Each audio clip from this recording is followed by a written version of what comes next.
mboka oyo etangisi makila mingi yawe. Bana Congo, bino batu boza na besoin ya kotonga bandaku na bino. BM échafaudage, ezopesa bino planche, shell, sécurité, marzimal et lenda. L'air mutamati, mutakokwea te. Yabiso, eza na ba norme européenne. Yabiso eza ya ba chinois te, ya ba indien te, ya ba libanais te. Un bus sera mis à votre disposition. BM échafaudage, plus de 3500 mètres disponibles. Contact Maman Nangaye, du nouveau à Kinshasa, place Yassur, les amoko na immeuble Emma, des arabes normes, standard, international, et Goyamba, Batunyoso, en famille, en couple, salon VIP, et salle à manger, salle de bain confort et magistral, et des chambres à coucher, cuisine, Kafou, sécurité, ils a assuré. Connexion internet illimitée, Facebook, TikTok, WhatsApp. Et à Ophélie, groupe électrogène 24h/24h. Pour Kendakate, na immeuble Emma. Notre adresse dans la commune de Kalamou, quartier Yolosi, avenue Balinga, numéro 9. Soyez les bienvenus, immeuble Emma.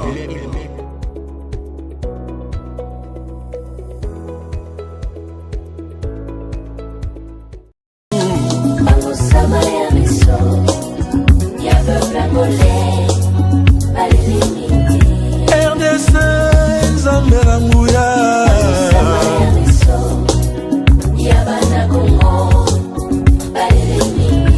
Bangusa ya Congo, bangusama ya miso ya mboka oyo etangisi makila mingi yawe. Bana Congo, bino batu boza na besoin ya kotonga bandaku na bino. BM échafaudage, ezopesa bino planche, shell, sécurité, marzimal et lenda. L'air mutamati, mutakokwea te. Yabiso, eza na ba norme européenne. Yabiso eza ya ba chinois te, ya ba indien te, ya ba libanais te.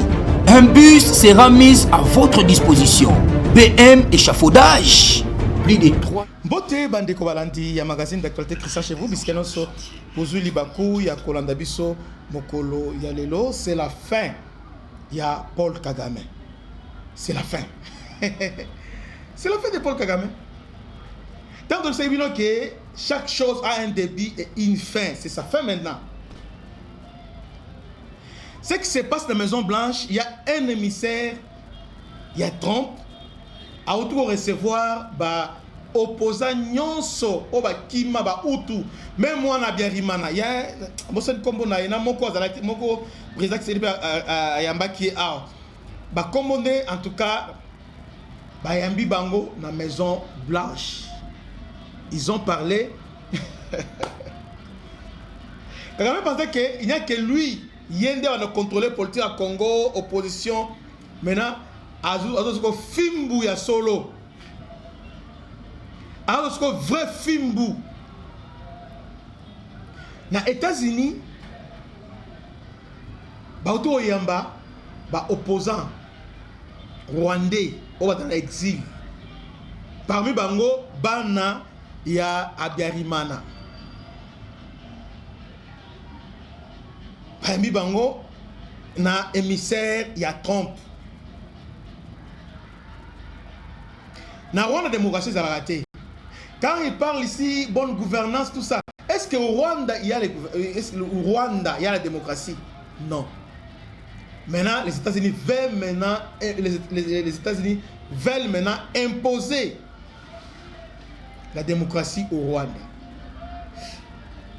Maintenant, Kagame va prendre en go, apprendre directement, il y a un omoni, sikoyo, aligi sikoyo, te donner ça les lots. Pendant que je vous parle, FDLR va préparer attaque meurtrière contre les territoires rwandais. On a FDLR, on a sont des Rwandais eux-mêmes. Donc, Kagame maintenant, à Simbi Moutou, à une stratégie déjà essayée, à organiser a organisé un plan qui consiste maintenant, plan des animés, d'attaquer territoire rwandais par les soi-disant FDLR.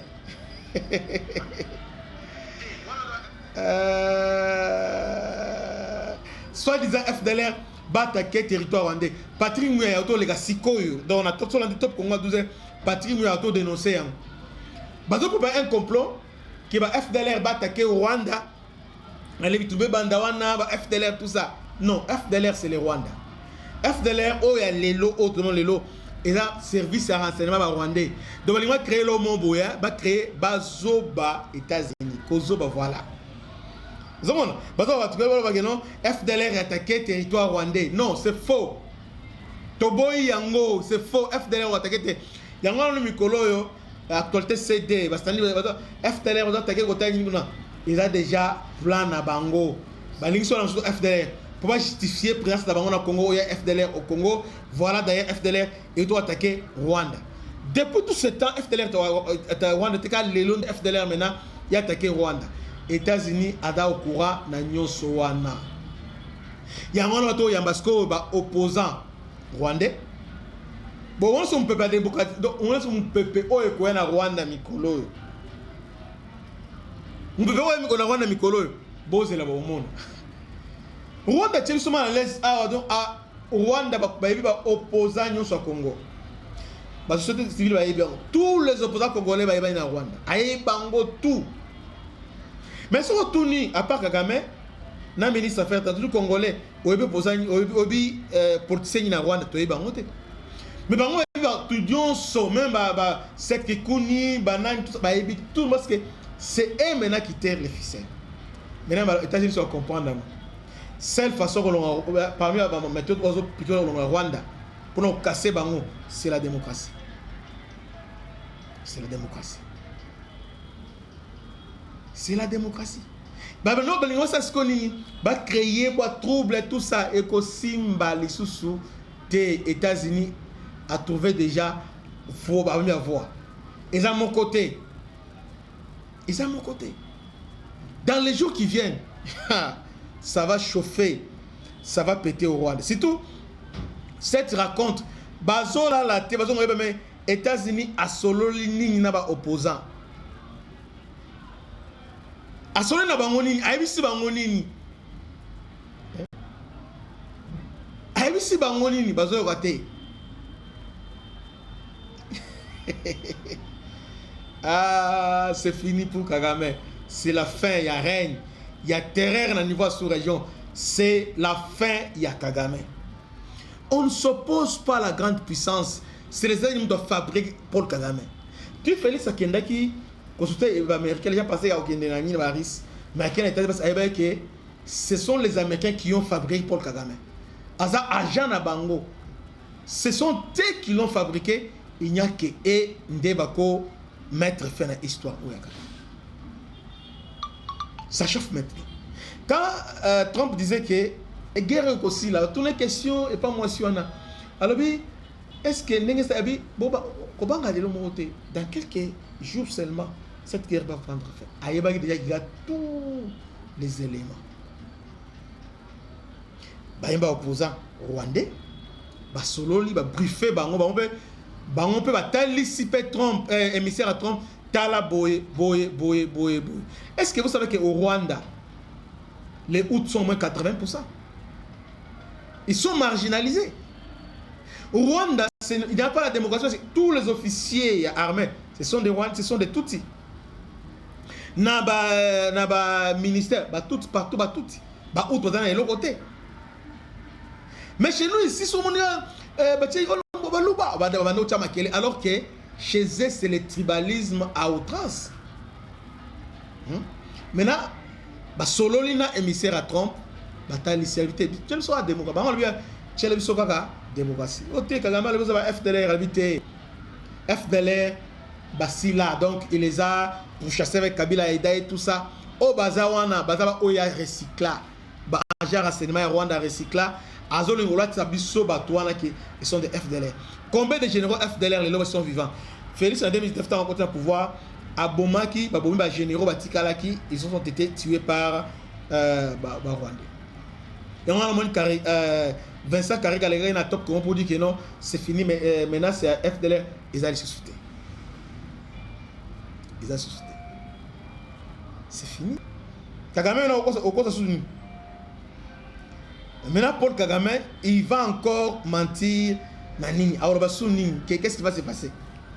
Parce que Nina FDLR déjà, oh, il a pas FDLR, c'est fini. FDLR, c'est fini. Bah expliquer, bah émissaire, il y a, bah opposant rwandais, bah expliquer, émissaire à Trump, tel FDLR, ils ont boy, FDLR, boy. Mais talent. Est-ce que vous savez FDLR? Ils ont banane. FDLR banane 2008. Ils ont banane, qui, parce que ils ont fui na Rwanda, bah awa. On a commencé à traquer, bah on tient à 2000, on va créer FDLR. Force de libération, il y a Rwanda. Kagame, au travers de Kabila, a commencé à cibler pour détruire Bango. FDLR, dans la génocide, Rwanda était dans 94. Quand même que la plupart de Bango va diriger dans le mouvement, mais ils ont monté, ils ont intérêt, ils ont monté, intérêt, ils ont monté dans 94, ils ont monté, intérêt, ils ont phare, ils ont monté. Phare, tant que l'on qui dans 94, notre temps, on a réfugié. Bata boli na Équateur vous Kagame bon bango makas parce que vous voyez le rapport Guerreton oh il a taille Kabila a le père oh rapport Guerreton oh américain la taille Kabila pour bani rapport en ezongi ils ont enterré des milliers et des milliers de réfugiés rwandais na Équateur. Guerreton aya simbi Kabila le père a chaema na ce niveau sakanate mais rapport wana bakunda yango tant Joseph Aye bakunda yango tout ça maintenant il a moki bokoyoka massacre au Kagame a commis contre les Hutus ezala na Congo ezala na Rwanda bokoyoka yango Masolosko ezongi parce que Kagame va pas na biso ko déstabiliser pas na biso ko déstabiliser politique biso maintenant les États invités maintenant il faut occuper parce que Kagame pas à l'aise hein. Chez lui il est à l'aise ba déranger été limité le côté maintenant ba côté les ce qu'on a terrain na yemoko dans son propre terrain ba côté na terrain na yemoko match bien. Rapport Guerreton. On a tué des millions et des millions. Parce que là, on vivant dans l'Équateur. Est-ce que vous voyez bien? Tant que nous on a commencé à coincer le musée. Mais Trump, pour coincer Kagame, rapport à Izongi. Rapport Guerreton donc on va poser na émissaire à Trump va présenter rapport avec Tala Kagame à pas congolais Tala ndenge akunda ba out tous les réfugiés rwandais au ba kota ke ba yaka ata bazonga te donc asilana na bango pour na ye so ka obalukeli aux FDLR même ndeko na ye moko Kayumba parce que Kayumba c'est un tutsi et mais a comme FDLR. Donc, pour la chose supporter Kagame, on commis FDLR. Même au Congo, sur le biga qui est négationniste FDLR. Mais, et là, FDLR maintenant, bazo vidé, c'est fini. FDLR, on a FDLR, c'est fini. Ma casse est la FDLR. Maintenant, ce que yo, tel est l'organisation ça. Va organiser maintenant, service à renseignement Rwanda va s'organiser. Maintenant, ils vont maintenant attaquer les Rwandais pour justifier. Nous sommes au Congo, pour attaquer Bisso. Maintenant, dites-moi, si on sur la carte qui est FDLR Bazali, vous avez contrôlé. Vous avez combien de FDLR déjà? Rien. Maintenant, si on va attaquer Bino, vous avez les armes qui sont porte-parole du gouvernement parti où a aussi dénoncé Yango les lobes que si les Rwandais étaient attaqués par FDLR, FDLR n'existe pas. Batikali ba moko nki badakutu menacé. Donc COP na bino échoué et là on salawana échec total au bolingo sala To partager, partager, partager, partager, partager massivement. To partager massivement. Obi les Américains batala batu penza tango zolo ba batala yo batanga la tombunga avec sa vie mais aiga bongo avec sa vie c'était comme ça. Même Mobutu est puissant. Très puissant. Très très puissant. Très puissant. Mais quand ils ont décidé à Mobutu, ils ont eu la minute Muké. Savimbi, Balongoli Mobutu, allez, on va Savimbi. Parce que Mobutu, ça avait presque même mission, même mission Mobutu, ça avait une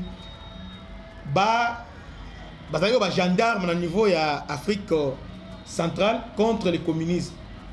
Mais tant que le communisme est si, il fallait qu'ils soient flexibles. Ils n'étaient pas flexibles, on les a éliminés. Et ça vient de pris en Dunda. Maintenant, Kagame va placer qui est pour copier le minerai à Congo. Les Américains vont piller la Simanaï. Les entreprises américaines vont signer avec Kagame. Maintenant, aujourd'hui, que Bissoma va Congolais tout signer deal avec les Américains, important, ça Kagame est important le groupe armé et Kozala Lissouté.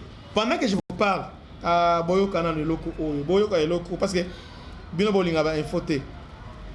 Lobby na États-Unis va signer, États-Unis na Luanda va signer un accord de 551 millions de dollars pour na batonga chemin de fer ya Lobito, ya corridor ya Lobito. Lobby. Or, la bête sur la Luanda, que Cop Oya, Moni Katanga Ningezawana, c'est sous surveillance ya Angola. Alors que quand même, nous avons manœuvre, on a aimé lobby à lobby. Dans un article, vous pensez que nous sommes en train de blaguer. Parce que nous pensons que ah, Toyo Tocha Makelele, Boyo Tocha Makelele, Bozolo Boye. Voilà, Angola.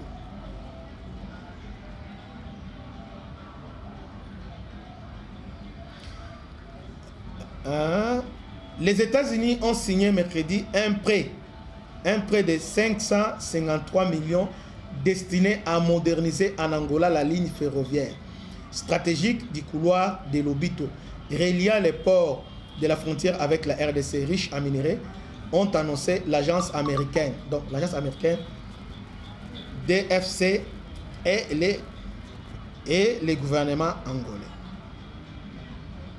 Et c'est vous qui lobby. Tant que c'est une guerre ici, 500 déficit Angola. Allez, ça là, ce que Angola, Zimbongo, on attend que soyez, à mon ascoyo, yo Kagame, aux oscoyo, pour obéir sa cop naï. Non? Yangona, na Rwanda. Bon, on sait ce qui va se passer désormais na Rwanda.